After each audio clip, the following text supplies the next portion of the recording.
In no comedy, making people laugh without benefit of scripts or props must be hard work. Randy Mason says it's hard work, and he presents a Kansas City group which has built a loyal following doing it. That's right, John. According to their motto, Laughingstock is dedicated to fighting reality everywhere. But since being formed a little over 3 years ago, most of that campaign has been waged close to home. From the very earliest days at the Boulevard Theater Saloon, when there were more people on stage than in the audience, to their consistently well-attended shows at the Fine Arts Theater in Mission, late on Saturday nights, Laughingstock has approached things in pretty much the same fashion. That is, with a mix of audience participation improv games and loosely drawn comedy sketches. Since the average age of the troupe is about 25, it's not surprising that a lot of those have to do with television.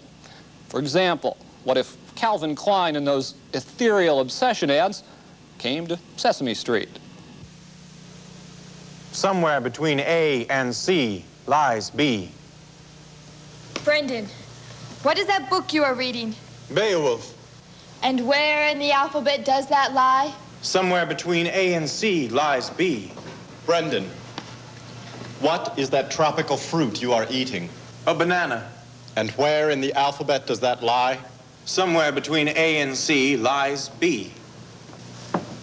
Brendan, what kind of underwear are you wearing?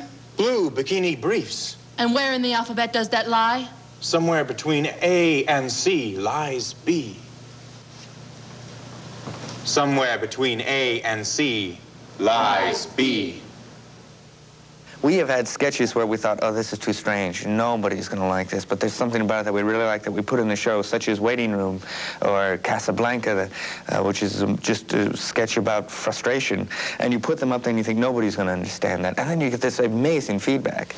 And at the same time, it works both ways. We've had a couple of sketches where we thought, oh, they're going to love this one. This is going to be great. Just kills us. And we put it up there. And you could hear a pin drop. It's a danger that all performers face, of course, but probably none more acutely than those who improvise. But the members of Laughingstock don't go up on stage completely unarmed. Under Riley's tutelage, they're well-versed in an age-old form known as commedia dell'arte, a technique he picked up from a comedy group in Ames, Iowa, then brought with him to graduate school a few years back. We formed it for a class project for the UMKC Theater Department, and then it became a chance to do something that would bridge the UMKC graduate and undergraduate classes and things to do. And I thought it would last maybe a couple of months, and now going into starting our 4th year. And it's very surprising, and I think nothing surprised me more than the fact that I got up and told people I know how to do this, and they believe me.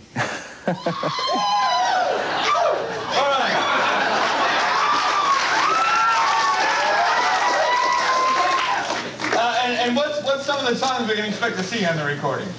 I will be recording La Bamba. Well, wouldn't we like to see a little of La Bamba? Since the audience sets the direction, cast members have to be on their toes, ready to pull off a quick Charo or Betty Davis. A sudden Shakespearean soliloquy. And hatred! Or even a little impromptu hammer time, as it might be done by Doctor Who.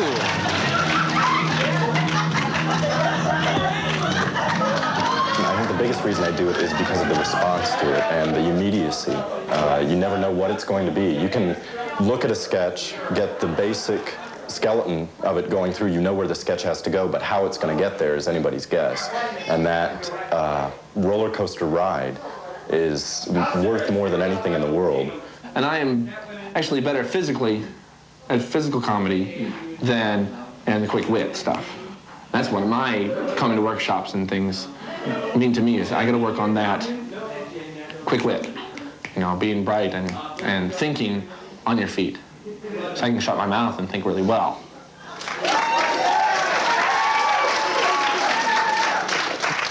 In fact, Mowry has more or less become the cleanup hitter for the game Willing Slave, in which one player tries to mime some amusingly difficult information to his partner.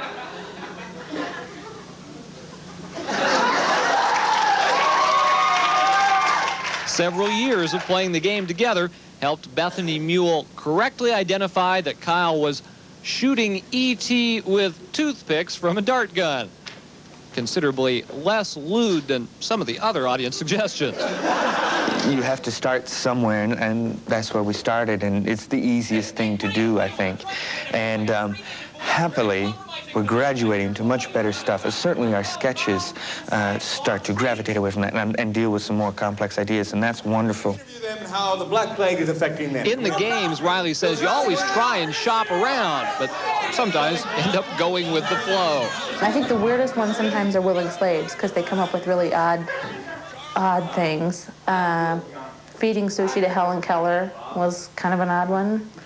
Artificially inseminating a cow with a turkey baster, but I'd have to say picking up popcorn with your butt cheeks might rank up there as something a little, especially because my grandma was in the audience.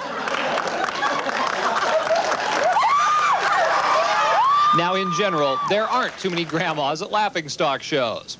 And for the most part, the people on stage are either studying or already working as actors. Shelley is an exception to that. The KU accounting major joined the company about a year ago and has proven she doesn't mind doing whatever strange things are asked of her on stage. We've done at least, I think, probably 4 sketches that I've been giving birth in. Shannon says, there's just something funny about shall I give him birth? I'm like, all right. Open the door. Oh my God, I'm going into labor. Shall I sit my I'm going into labor. Oh my God, General Hospital. Head is making you cry. As soon as you guys freeze, Shelley. Come on, get it out. Oh, who is it? Decker. Oh, I love Decker. No, I love Educator.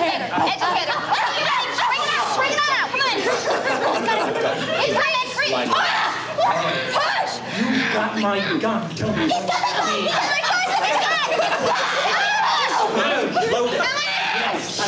Oh my God. The bullets are gone. Decker's got such messy hair. Late night entertainment is nothing new for the fine arts. 2 years ago, they put up the stage and lighting so that old horror movie Plan 9 from Outer Space could be turned into a musical. The late night cult thing ran for the better part of a year. For laughingstock, though, performing here is different in at least one very important way from other places they've worked. Actors Ensemble and Unicorn Theaters. The fine arts serves no laugh-inducing alcohol. That was our first thought. It's no bar. Oh my God, people aren't going to laugh at us. We're not going to have people come and do our shows because they can't drink. And it was amazing that a lot of people came. We still get an average of maybe 200 people per show, and that says a lot for laughingstock and hopefully for the fine arts that 11 o'clock Saturday night you can still draw that many people. Obviously, even at $4 a pop, cheaper than a movie, the members of laughingstock aren't going to get rich. Basically, they volunteer their time, not only for performances, but also 2 to 3 lengthy rehearsal sessions per week. Give me the Miracle Grow. I don't want to get addicted or hooked. I don't want to do Miracle Grow. It takes a while to get in the company, not only because you're learning the technique and understanding it, but when you're on stage, you have to know and trust the people you're working with, and they have to know and trust you. And so building up, understanding each other and getting to know each other personally is a very big part of it. It's a sad thing to see a person go, but the people who do stay, they're devoted to it. It's really wild because you kind of see yourself in every new person that comes in. Right now, James Hilburn is among the newest of the new. At 18, the youngest member of laughingstock is still pretty amazed by the whole thing.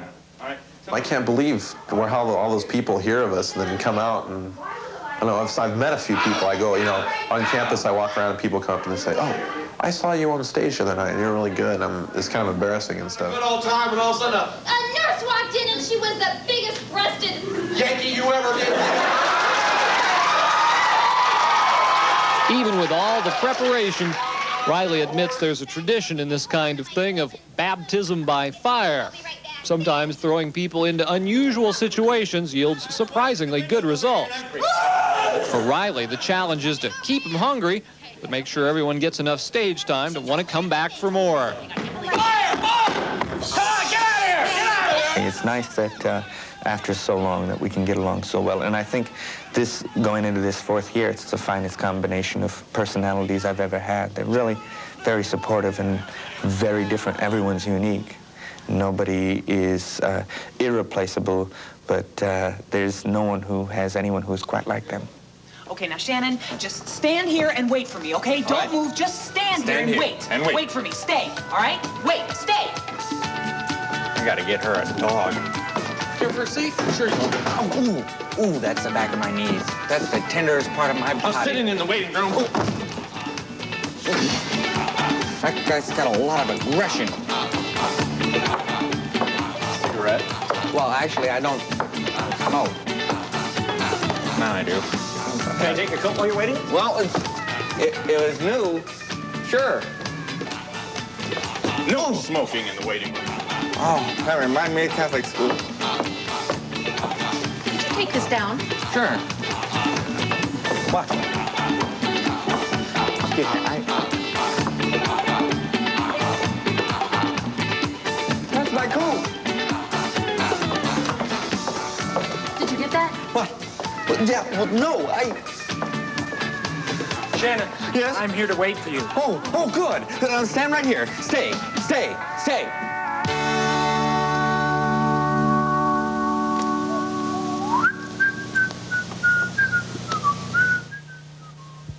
Since so many of the members of Laughing Stock are associated with UMKC, Brian Mossman at the Fine Arts has been negotiating with the company on a semester-by-semester basis.